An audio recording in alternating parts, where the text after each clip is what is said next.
The first thing the judges noticed was the silence.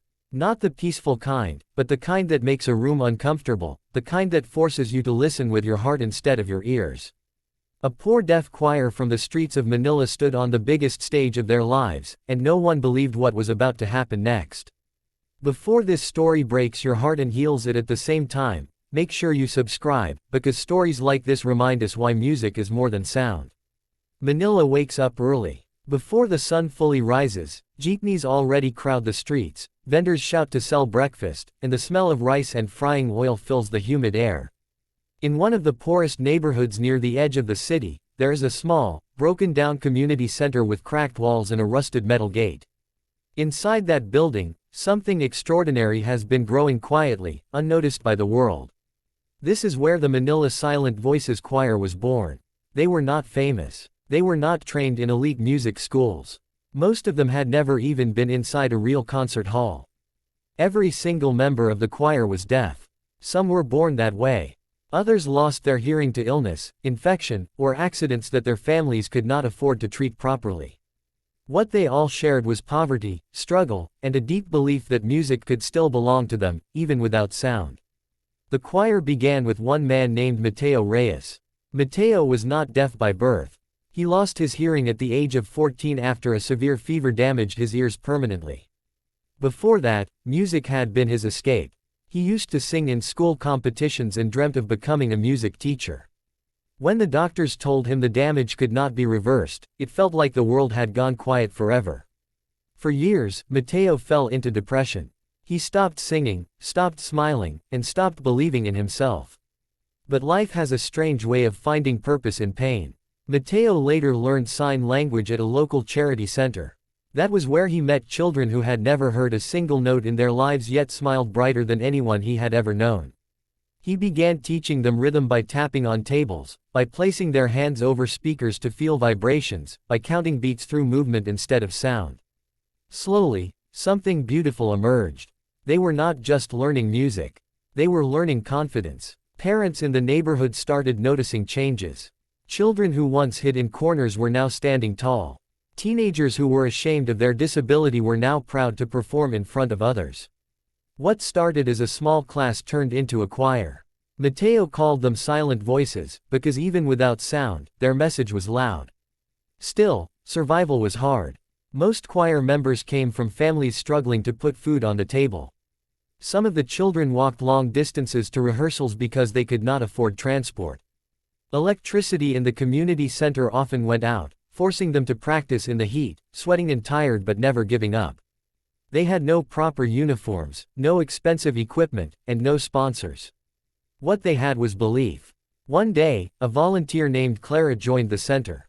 She was a social media content creator from Manila who spent her free time helping underprivileged communities. When she first saw the choir perform, she cried.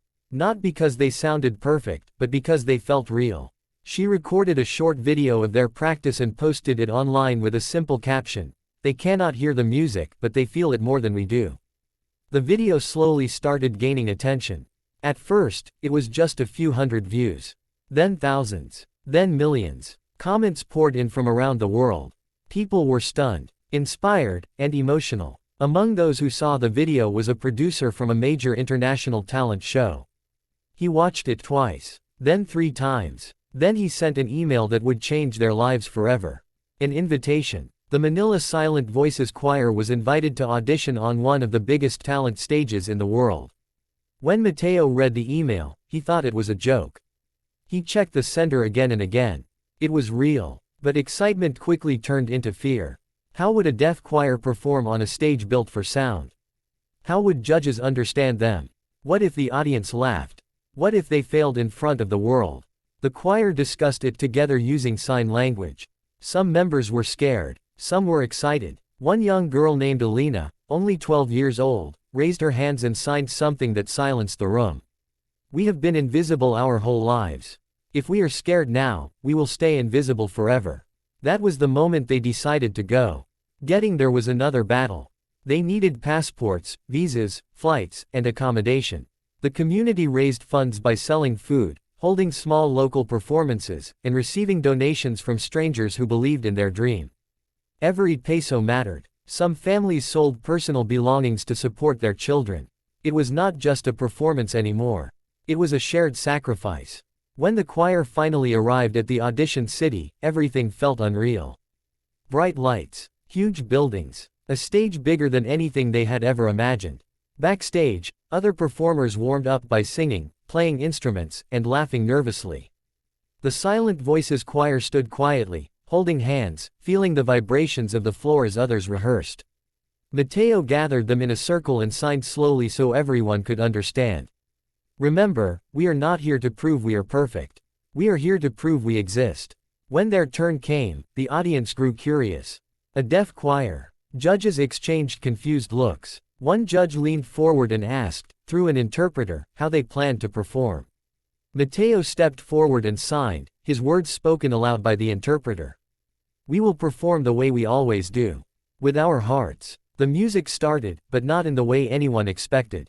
There was a soft instrumental track playing, but the choir did not react to it traditionally. Instead, they watched Mateo's hands. His movements guided their timing. They felt the beat through the stage vibrations. They sang using their voices, some off-key, some raw, some trembling. It was not technically perfect. It was painfully human. As they signed and sang together, their expressions told the story. Pain, hope, loss, love, survival. Halfway through the performance, something unexpected happened. The instrumental track suddenly stopped. A technical failure. Gasps filled the audience. The judges looked worried. The producers rushed backstage. But the choir did not stop. They kept going. Without music. Without sound. They relied entirely on each other, on Mateo's movements, on the rhythm they had practiced thousands of times. The room went completely silent. No instruments. No backing track. Just voices, breaths, and emotion. People in the audience started crying. One judge covered her mouth in shock. Another wiped tears from his eyes. The silence was louder than any song that had been performed on that stage before. When the performance ended, there was a pause. Then the entire theater exploded into applause. The choir could not hear it, but they could feel it. The floor shook. The lights reflected off standing bodies. Tears rolled down their faces as they realized something incredible had happened. The judges stood up. One judge pressed the golden buzzer. Golden confetti rained down from above, covering the stage in shining light. The choir looked up in confusion until Mateo turned around, eyes wide, signing frantically. We did it. We did it. The moment became one of the most shared performances in the show's history. But the real twist came later. Backstage, the judges met the choir privately. One judge revealed that he had lost partial hearing in one ear due to an accident years ago and had never spoken about it publicly. Another admitted she once believed music was only about perfection and sound, until this performance changed her forever. The choir did not just win a buzzer. They changed perspectives. After the show aired, donations poured in. The community center in Manila was rebuilt. The choir received proper training facilities. Scholarships were created for deaf children across the Philippines. Mateo was invited to speak at international conferences about inclusive music education.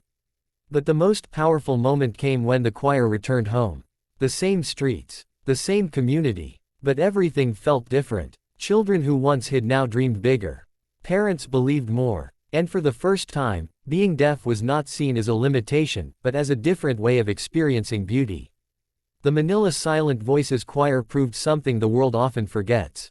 Music is not just something you hear. It is something you feel. And sometimes, the quietest voices carry the strongest souls.